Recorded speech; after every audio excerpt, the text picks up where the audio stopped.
we are going to move on to our first presentation from a member organization this morning. So we will have Owen from ALS Liga Belgium, who will speak on how ALS Liga Belgium looks to the future. Owen, over to you. Hello everybody from around the globe. Good morning USA, good afternoon Europe, good evening Asia and Australia. My name is Owen Boussard. As PR Event and Communication Officer from the ALS Liga Belgium, I like to present you how we look at the future, especially in the field of clinical development of new eventual therapies for ALS. In this presentation, I quickly guide you through the promising evolutions in clinical ALS research that is going on today. The fact that you have to be well informed to inform your ALS patients as well. The reliable sources that we at ALS Liga Belgium use to inform us. The monthly meetings with professors we have. The international meetings we attend and organize. How we anticipate on reimbursement and pricing once a new therapy gets market authorization, the challenging times we experience, and the creative awareness campaign ALS Ice Challenge that we have launched. At the end, I will also provide you my contact details. I can frankly say that today we have realistic hope that soon effective therapies will become available for people living with ALS. Since I became active in the ALS community, I have never seen so many pharmaceutical companies having a potential new therapy for ALS in their clinical development pipeline. In the past, this has been clearly otherwise. The only drug that may be prescribed to ALS patients in Europe still is Riluzole, for which the market authorization already dates from 1996. This is nearly 25 years ago. In 2013, we all had hope that dexprimapexor under clinical development by Biogen would make it all the way to ALS patients. But unfortunately, the drug failed in their phase 3 clinical trial. As this was a major drawback, we feared at the time that almost no company would be willing to invest in developing a cure for ALS anymore. But here we are today, with a clear-cut message of hope. Our hope that soon new effective therapies for ALS will be found is based not only on the number of pharmaceutical companies that are developing them, but also on the variety of molecular targets and technical approaches. Here I show a few examples. Some study chemical molecules, others develop antibodies, use stem cells, or even more innovative methods like gene silencing or gene editing. Of course, these promising evolutions are also closely followed by our ALS patients. As such, this is a positive fact. However, their impatience often leads to social media activism, claiming that they want a certain therapy right now without in-depth clinical research. Therefore, we, as a patient organization, should be informed well to be able to inform well our ALS patients. And yes, sometimes we have to temper expectations by bringing the messages that the clinical study procedures as outlined by regulatory agencies should be followed. This is one such example of our communication about a well-known potential therapy under clinical development. To be informed well, it is of utmost importance that you use reliable sources. A good starting point is subscribing to press releases of pharmaceutical companies. By this, you are informed the first whenever a new milestone in clinical development becomes public. Here you find some titles of press releases that were recently sent out by some of the pharmaceutical companies that we subscribe to. To be sure we don't miss any news, we are also subscribed to Google Alerts. By this, we continuously receive all new publications on the internet that contain one of our set keywords. Here you see an example of such Google Alerts notification for either the keywords ALS or MND. However, by using Google Alerts, you will receive a lot of notifications that can amount to 50 a day. Reading and selecting the relevant publications requires a lot of time and a good scientific knowledge. To do so, we at ALS Liga Belgium, we have set up a cell research that consists of a medical doctor and a PhD in molecular biology that are assisted by ALS patients. The latter is very important because he ensures that the information is relevant for ALS patients and that the message brings a good balance between hope and reality. For those who are not yet aware, I bring to your attention that the Scientific Advisory Council of the International Alliance regularly publish briefing notes about the state of art of promising new therapies for ALS. These are very comprehensive and easy to read, as of or non-scientists. Here you see some example of their briefing notes that are published over the recent year. Another recent initiative of the International Alliance that is very appreciated by the ALS Liga Belgium are the scientific webinars. They can be watched live or as recording afterwards. Besides the communication of the International Alliance, we also closely follow the statements and position papers of other organizations that are active in the field of ALS and rare diseases. For example, NCALS, the European Network to Cure ALS, has published a statement on Edarovone and Eurodris. Rare Diseases Europe has a position paper on compassionate use of medicine in Europe. Of utmost value for us is obtaining and discussing the newest development in ALS research in our monthly meeting with two professors. Once a month, we gather face-to-face or via webinar with Prof. Philippe van Damme and Professor Ludo van den Bos. Prof. Philippe van Damme is the director of the Neuromuscular Reference Center of the University Hospital in Leuven and an international expert in ALS clinical research.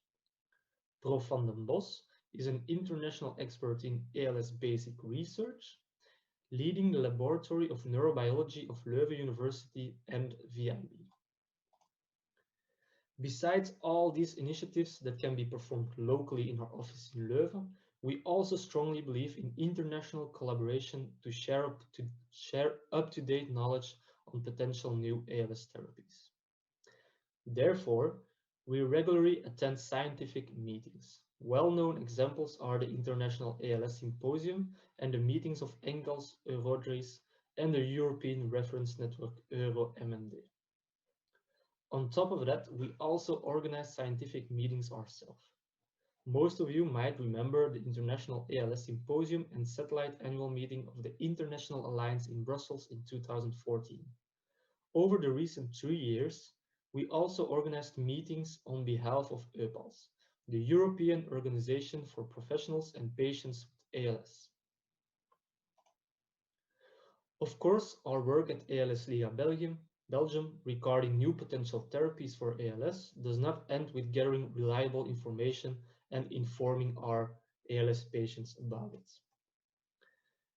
As the regulatory agency AMA gives market authorization for therapy for the entire EU, but price setting and reimbursement is taken at the level of the individual countries, we anticipate on those negotiations. To do so, we maintain close contacts with the agencies and institutions involved, which in our country are the Federal Agency for Medicines and Health Products and the National Institute for Health and Disability Insurance. Needless to say that we all live in challenging times due to the corona pandemic. After a first one between March and May, we in Belgium are currently experiencing a second lockdown that started in October, without any prospect yet when it will end. As a result, our offices are closed and all staff and volunteers work from home. I want, however, bring you the message, don't give up, and interconnection is key. We should all keep on informing and supporting our ALS patients. Equally important is that we, as ALS MND associations all over the globe, should keep on sharing knowledge and the initiatives we take. For that, we should all find adapted strategies and innovative solutions. As most of you also, we are nowadays using online communication, in particular web meetings, to keep our interaction with ALS patients and researchers going. Besides that, we put a lot of effort in finding creative ways to continue launching ALS awareness campaigns. One such creative ALS awareness campaign that we have recently launched in these difficult times is called ALS Ice Challenge. Where did this name come from? In ALS, the patient becomes paralyzed. In many of the patients, the eye function remains as one of the last means of communication. That is why we focus on the eyes during this campaign. ALS patients feel abandoned due to lack of remedy and attention. On top of that, a lot of ALS patients have become isolated by the COVID-19 pandemic. In this way, we show that we still stand behind them and that they are not alone, because knowing that you're not forgotten is extremely important, especially this time of the year. How does the challenge go? As the name suggests, the eye are at the center of the picture. With the arms and the hands, you form the letter A from ALS. You have to challenge your friends, family, colleagues, everybody you know from your social media network to personal life, to do the same thing and let themselves be tagged in those pictures. The challenge consists of two categories, where there are prizes to be won in each category. The first one is the most original one, the most creative picture, ludic picture in a special place. You can do whatever you want, but you have to be creative. It has to be an original photo. The second one is the person with the most tags. So if you challenge your friends, your family, it doesn't matter who, and they participate in the challenge also, they have to tag you in their picture. So the person with the most tags in other friends' pictures also wins a prize. To participate, there are a couple of conditions. First one, you have to take a picture where you can clearly see the official A symbol of this campaign. Your eyes are centered in the triangle of the A. Then you have to share this picture on social media. This can be Facebook, Instagram, LinkedIn, doesn't matter what. Then you have to use the specified hashtags that you can find on our website. And you have to tag the ALS Liga Belgium. Then you can challenge your friends, your family, your colleagues to do the same. But most importantly, make sure your picture is public.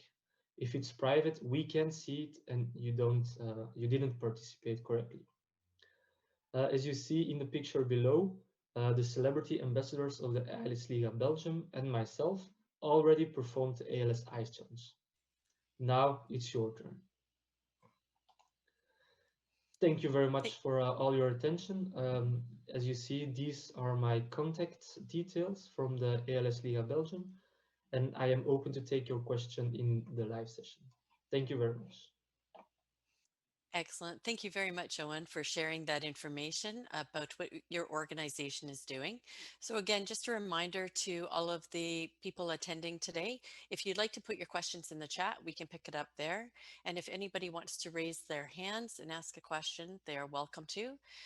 Due to the technical challenges this morning, we're going to be very quick on through our questions. So we have time for probably one per presentation as we head out to our break shortly. So I'm not seeing any, but I do have one question for you, and maybe Owen or Evie, you could help us out. So with the ALS Eyes Challenge, maybe you could tell us what sort of uptake you've had, because I think you launched that earlier this fall. Yes, we launched it in September. In Belgium, there's the national TV radio station, VRT, that organizes like 3 months of public awareness for companies like us or Visit Viz.